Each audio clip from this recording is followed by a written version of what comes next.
नमस्कार दोस्तों, आप सबका स्वागत है कृष्ण ज्ञान यूट्यूब चैनल में। आज हम भगवत गीता का दूसरे अध्याय का दूसरा श्लोक देखेंगे, जो कि भगवान श्री कृष्ण ने बोला है। हमारा श्लोक है ये। श्री भगवान उवाच कुतस्त्वाकश्मलमिदं विषमे समुपस्थितम् अनार्य जुष्टं स्वर्गं कीर्तिकरम् अर्जुन।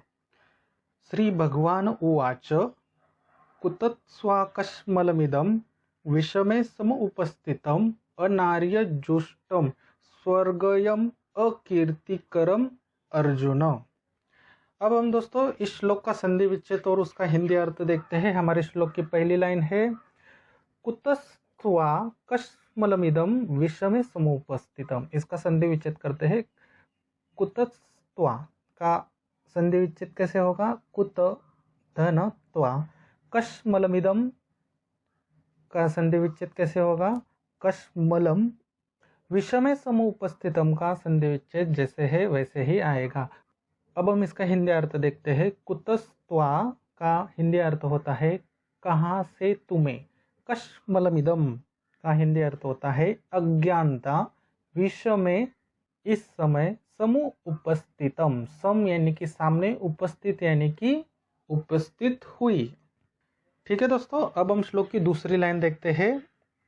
अनार्य जुष्टम स्वर्गयम अकीर्तिकरम अर्जुन।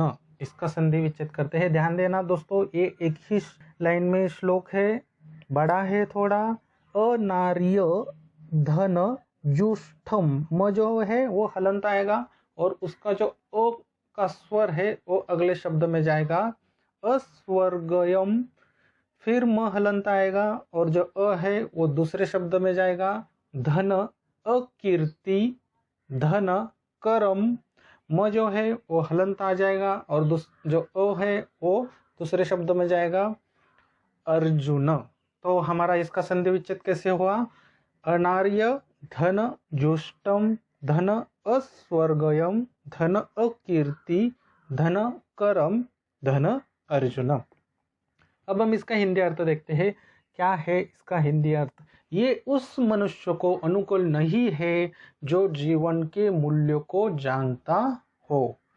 ठीक है दोस्तों, आज हमने दूसरे अध्याय का जो दूसरा श्लोक है उसका संधि विच्छेद और उसका हिंदी शब्दशः हिंदी अर्थ देखा।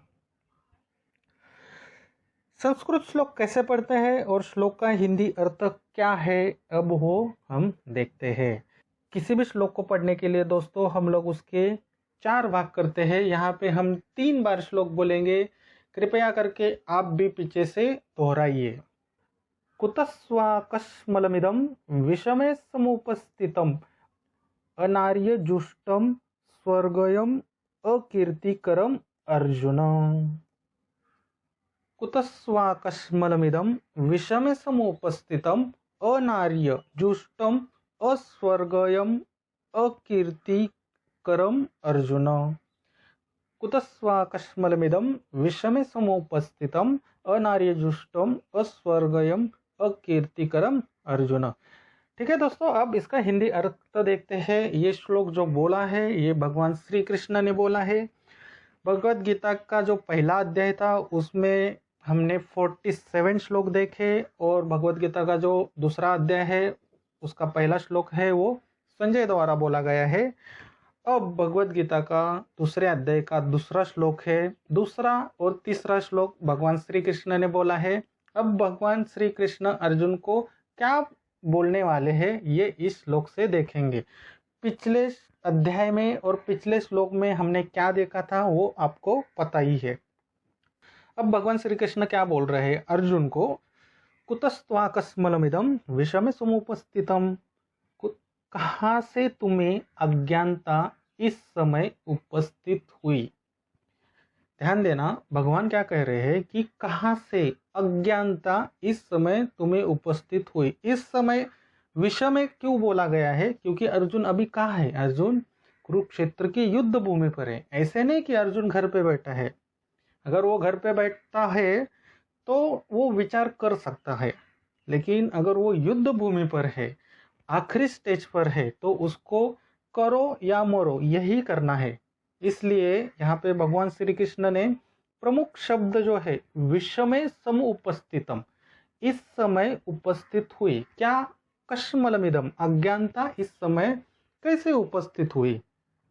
पहली बात तो ये कह रहे कि तुम्हें ऐसी अज्ञानता अपने सामने उपस्थित नहीं करनी है, क्योंकि तुम्हें बहुत सारा ज्ञान है। उसको गरुड़ पुराण के भी नियम पता है, शास्त्र पता है। मतलब जिसे शास्त्र पता है यानी कि वो ज्ञानी मनुष्य हुआ। जिसको शास्त्र पता ही नहीं है उसे अज्ञानी कहा जाता है। लेकिन भगवान श्री कृष्ण क्या कह रहे हैं यहाँ पे, कहाँ से तुम्हें अज्ञानता इस समय उपस्थित हुई। अनार्य जुष्टम स्वर्गयम अकीर्तिकरम अर्जुन, ये उस मनुष्य को, ध्यान देना, ये उस मनुष्य को अनुकूल नहीं जो जीवन का मूल्य जानता हो। अर्जुन जीवन का मूल्य जानता था, क्योंकि ज्ञान है ना। देखिए, जिसके पास ज्ञान होता है ना, उसको जीवन का मूल्य, अपनी जिंदगी में क्या करना चाहता है, वो सब उसको क्लियर रहता है। अगर ज्ञान ही नहीं है किसी बात का, जीवन में अंधकार ही है, तो कैसे आगे बढ़ोगे। अगर रात को बहुत अंधेरा है, चंद्रमा भी नहीं है, क्या आप उस रोड से जा सकते हो? जा सकते हैं, लेकिन धीरे धीरे। लेकिन अगर दोपहर 12 बजे जब सूर्य नारायण आपके सर पे है, तो उस रोड से आप आंख बंद करके भी जा सकते हैं। क्यों? क्योंकि वहाँ ज्ञान है। यही फर्क होता है कि ज्ञान और अज्ञान में। भगवान श्री कृष्ण यही कहते हैं कि ज्ञानी लोगों को ऐसी बातें करना शोभा नहीं देता। अगर आपने एक संकल्प किया है कि सुबह आपको जल्दी उठना है, आपके अंदर कुछ ज्ञान है इसलिए आपने संकल्प लिया, या आपने डिसाइड किया कि हाँ मुझे सुबह जल्दी उठना है। अदरवाइज आपको कुछ भी काम करना है कि मुझे ऐसे ऐसे काम करना है, आपको ज्ञान है कि बाबा उससे मुझे क्या फ़ायदा है। जैसे कि आप सुबह जल्दी उठने का संकल्प लेते हो, तो आपको पता है हाँ मेरी बॉडी है, उसको मैं फिट रह सकता हूँ, मेरी बुद्धि स्ट्रांग रह सकती है, मेरा कॉन्शियसनेस बढ़ सकता है, और मैं जीवन में बहुत कुछ ऐसे अचीव भी कर सकता हूँ सुबह उठने से और एक्सरसाइज करने से। ये हो गया ज्ञान। चलिए अभी देखते हैं अज्ञान किसे कहते हैं। आपने रात को संकल्प लिया कि मैं सुबह जल्दी उठूंगा, अलार्म भी लगाया, सुबह 6 भी बज गए, अलार्म भी बजा, आपकी थोड़ी सी नींद खुल गई। अभी देखो अज्ञान किसे कहते हैं। रात को तो आप ज्ञान में थे, अब अज्ञान कैसे आता है मैं बताता हूँ आपको। अलार्म बजता है तो आपका मन जो है, जो अज्ञान से घेरा हुआ है, आपने डिसीजन लिया, वो बुद्धि के लेवल पे लिया, और अब आप सुबह उठते हो तो आपका मन बीच में आता है जिससे ज्ञान नहीं है। वो क्या कहता है, आज के दिन सो ले, कल से वो हम लोग करेंगे, और आप इजीली उसका कहना मान भी लेते हैं। तब वो अज्ञान होता है आपका। आप रिलेट कर पा रहे हो, रात को जो था वो ज्ञान था, सुबह जब भी अलार्म बजा तब अज्ञान आ गया। दो ही चीज हो सकती है, एक तो ज्ञान होना, अदरवाइज दूसरा अज्ञान होना। तीसरा कोई ही पर्याय नहीं है, शास्त्र में भी नहीं है, और कोई भी ऐसे प्रूफ भी नहीं कर सकता कि इसके परे और कोई है। तो वही अर्जुन की दशा यही है। अगर हमने सुबह जल्दी उठने का उदाहरण लिया, तो अर्जुन रात को क्या बोल रहा है कि हाँ हम लोग लड़ेंगे लड़ेंगे लड़ेंगे, और जैसे ही अलार्म बजा उसको सेना के बीच में लेके गए, तो वो क्या बोल रहा है कि नहीं हमें लड़ना नहीं है। तो वो क्या हो गया, अज्ञान हो गया। ठीक है दोस्तों, यही है इसका अर्थ। बहुत ही इंटरेस्टिंग है। जब भी कोई आप संकल्प लेते हो, संकल्प लेना कोई बढ़िया बात नहीं है, प्लानिंग करना कोई बढ़िया बात नहीं, लेकिन कर्म करना बहुत ही कठिन होता है। अगर आपका संकल्प और प्लानिंग स्ट्रांग रहेगी, इच्छा शक्ति स्ट्रांग रहेगी, तो कर्म भी अच्छे से पूरा हो जाता है। तो जब भी आप कर्म करते समय, सुबह उठते समय, मतलब जब भी आप संकल्प लेते हो, अगर वो आपसे नहीं हो रहा है, तो भगवान का ये श्लोक है जो जीवन में उतारिए। कृतस्वाकश्मलमिदं विषमे समुपस्थितम अनार्य जुष्टम स्वर्गम अकीर्तिकरम। अगर आपका नाम राहुल है तो यहाँ पे राहुल लगा लीजिए, अगर आपका नाम सागर है तो यहाँ सागर लगा दीजिए, क्योंकि भगवत गीता के श्लोक ये आपके और मेरे लिए और अर्जुन के लिए भी है। ठीक है दोस्तों, यही है इस श्लोक का अर्थ। दोस्तों यहाँ पे प्लीज कृपया करके ध्यान देना, आपकी जितने भी कॉन्शियसनेस है ना सब इस श्लोक में डाल देना। एक बात का ध्यान अवश्य देना, जब भी आप काम करते हो और अज्ञानता आती है तब ये श्लोक का चाहिए तो आप रट्टा मार के रख लो। कृतस्वाकस्मलमिदं विषम समुपस्थितम अनार्य जुष्टम स्वर्गम कीर्तिकरम। अगर आपका नाम साहिल है तो साहिल लगाना। ठीक है दोस्तों, श्लोक कैसे याद रखें विद विजुअलाइजेशन देखते हैं। किसी भी श्लोक को याद रखने के लिए हम लोग छोटी सी विजुअलाइजेशन की टेक्निक यूज करते हैं, और विजुअलाइजेशन करते समय आपको आपकी जो 5 ज्ञान इंद्रिय है उसका यूज करना बहुत ही जरूरी है। अब आप आंखें बंद कीजिए, हम डायरेक्टली कुरुक्षेत्र की युद्ध भूमि पर जाएंगे। पिछले बहुत दिनों के बाद आज भगवान श्री कृष्ण बोलने वाले हैं। एक्साइटेड बहुत ज़्यादा है क्योंकि भगवान बोलने वाले हैं। आज तक जो हमने सुना, अर्जुन के द्वारा सुना, संजय के द्वारा सुना, दुर्योधन के द्वारा सुना, आज पहली बार जो भगवद गीता का दूसरे अध्याय का दूसरा श्लोक है वो दूसरा और तीसरा श्लोक भगवान श्री कृष्ण ने बोला है। चलिए बंधु लोग देखते हैं कि क्या बोल रहे हैं भगवान श्री कृष्ण। भगवान श्री कृष्ण अर्जुन को बोल रहे हैं, कहाँ से तुम्हें अज्ञानता इस समय उपस्थित हुई। देखिए भगवान श्री कृष्ण कितने आराम से बोल रहे हैं कि हे अर्जुन, कहाँ से तुम्हें अज्ञानता इस समय मतलब क्या है। वो रथ देखो कहाँ पे खड़ा है, कुरुक्षेत्र की युद्ध भूमि पर खड़ा है और दोनों सेना के बीच में खड़ा है। अगर ऐसी परिस्थिति में ऐसी अज्ञानता आती है तो क्या बोल सकते हैं हम लोग। अगर आपको सपोज पूना से मुंबई जाना है और आप फ्लाइट से जाओगे, फ्लाइट जब टेक ऑफ लेती है आसमान में रहती है और पायलट बोल देता है कि अभी मैं ये प्लेन नहीं उड़ाने वाला, तो आपको कैसे लगेगा। भगवान श्री कृष्ण को भी वैसे ही लगा। तो भगवान श्री कृष्ण यही बोल रहे, कहाँ से तुम्हें अज्ञानता इस समय उपस्थित हुई। फिर बाद में क्या कह रहे हैं, ये उस मनुष्य को अनुकूल नहीं है जो जीवन का मूल्य जानता हो। ये उस मनुष्य को अनुकूल नहीं है जो सत्य और ज्ञान का मार्ग जानता हो। ये उस मनुष्य को अनुकूल नहीं है जो अपने जीवन में पुरुषार्थ करना चाहता है।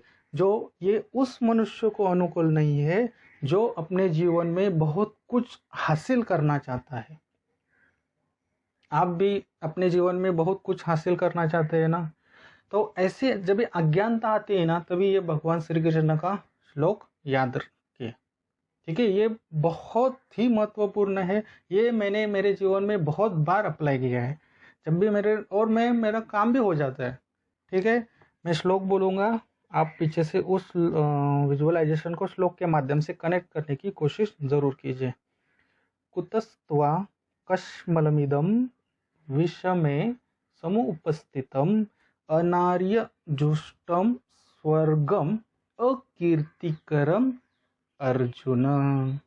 अगर आपका नाम जो भी है लास्ट में आपका नाम ऐड करना। ठीक है दोस्तों, देखते हैं दोस्तों इस श्लोक के क्या है प्रश्न। पहला प्रश्न है, ये श्लोक किसने बोला है। अनार्य जुष्टम स्वर्ग कीर्तिकरम अर्जुन का हिंदी अर्थ क्या है। तीसरा प्रश्न है, कश्मलमिदम का हिंदी अर्थ क्या है। चौथा प्रश्न है, कुतस्वा का हिंदी अर्थ क्या है। और एक मेरी तरफ से 5वां प्रश्न ऐड करूंगा, यहाँ पे एडिटिंग नहीं हो रहा है। भगवान श्री कृष्ण इस श्लोक में क्या बोलना चाहते हैं। ठीक है दोस्तों, इस श्लोक में जरूर विचार कीजिएगा और जो मैंने उदाहरण दिए है उस पर भी विचार कीजिएगा। अगर ये आपने जीवन में अप्लाई किया ना तो 80% काम आपका हो गया ही समझो। क्योंकि सबसे बड़ा दुश्मन तो अपने अंदर ही रहता है। हम फिजूल में बाहर के लोगों को ब्लेम करते बैठते, अपने ही अंदर रहता है। और अपने अंदर दुश्मन है, उसका नाम अज्ञानता है। ज्ञान रहता है ना तो आपका मित्र होता है, अज्ञानता होती है वो आपका शत्रु होती है। अगर 3 माले की बिल्डिंग है, उसके टेरेस पर आप जाओगे तो ऊपर से आप छलांग लगाओगे तो आपको पता है कि मैं अगर इस यहाँ से कूद जाऊं तो मैं मरने वाला हूँ। वो क्या हो गया? ज्ञान हो गया। और आप ऐसे सोच रहे हो कि नहीं मैं मरने वाला नहीं हूँ, वो क्या हो गया? अज्ञान हो गया। तो आपका शत्रु कौन है? ज्ञान है कि अज्ञान है? भगवत गीता यही बोल रही कि आप लोगों को ज्ञानी बनना है, अज्ञान नहीं बनना है। जब भी सभी मनुष्य जन्म लेते हैं, जब हम बाल अवस्था होते हैं तो हम शूद्र कहलाते हैं। शूद्र क्यों? शूद्र यानी कि किसी जात के या धर्म के लिए नहीं है। शूद्र अर्थात कि आपको ज्ञान नहीं है। उसके बाद हम लोग गुरुकुल या स्कूल में जाते हैं तो हमें ज्ञान मिलना चालू हो जाता है। लेकिन एक ऐसी परिस्थिति आती है कि हम काम और पैसे कमाने के चक्कर में जो हमारे पास रियल ज्ञान होना चाहिए, जैसे कि भगवत गीता वेदों का ज्ञान होना चाहिए, वो हमें नहीं मिलता और हमें देने वाला भी आजकल बहुत कम लोग हैं। ठीक है दोस्तों, इस पे विचार जरूर कीजिएगा। इसी तरह 700 श्लोक सीखने के लिए कृष्ण ज्ञान यूट्यूब चैनल को सब्सक्राइब जरूर करना। और दोस्तों वीडियो अच्छा लगा तो प्लीज़ लाइक ज़रूर करना और ये वीडियो शेयर भी ज़रूर करना। मैं फिर से बोल रहा हूँ दोस्तों, कृपया करके इस श्लोक पे विशेष ध्यान जरूर देना। फिर मिलते हैं अगले श्लोक में, तब तक के लिए हरे कृष्णा।